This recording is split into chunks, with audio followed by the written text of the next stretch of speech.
Problema pa rin po ng manasalanta ng bagyong Yolanda ang kanilang matitirhan matapos masira ang kanilang mga bahay dahil sa super typhoon. Ang Task Force Yolanda may plano na para tugunan ito. Balitang hatid ni Julius Segovia. Bubungang masisilungan at komportableng kamang mahihigaan. Ang mga ito ang inaasam-asam ngayon ng bawat pamilyang sinalanta ng bagyong Yolanda. Si Joan at si Mang Timoteo, kapwa na wala ng tirahan at ng asawang kaagapay sana sa muling pagtatayo ng kanilang bahay. Ngayon, hindi ko alam kung paano ako mag-uumpisa. Hindi ko alam kung paano ako mabubuhay ang mga anak ko.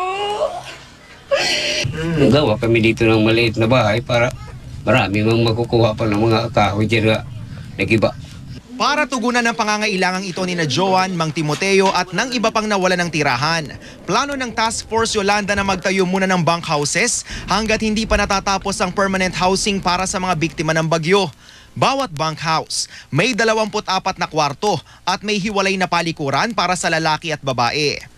Sa Tacloban City, plano ng lokal na pamahalaan na magtayo ng climate change resilient houses na hawig sa estruktura ng isang mid-rise condo building. 50 hektaryang lupa ang inilaan rito na maaaring tirhan ng may 35,000 pamilya. Gayunman, aabot sa 4 na bilyong piso ang pondong kailangan para maipatayo ito. If the national government will grant us yung hinihingi po namin at may yung mga international humanitarian organizations will really fund this, commit to this and fund this, pabilis lang po yan. We can see by a year and a half, mayroon na tayo natapos at may malilipat na po tayo. Sa bayan ng Palo, pinag-aaralan na ng lokal na pamahalaan ng no building zone policy sa may baybayin. Kasunod yan ang utos ni Pangulong Noynoy Aquino na ipagbawal ang pagtatayo ng mga bahay at gusali sa mga itinuturing na danger zone. Marami kasing komunidad sa tabing dagat ang nilamon ng storm surge noong kasagsagan ng bagyo.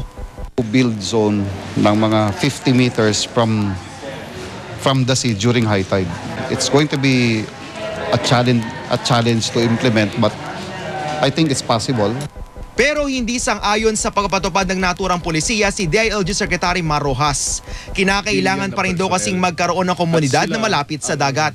Palagay ko, mahirap na ipatupad yan absolutely. Dahil paano yung mga komunidad ng mangingisda?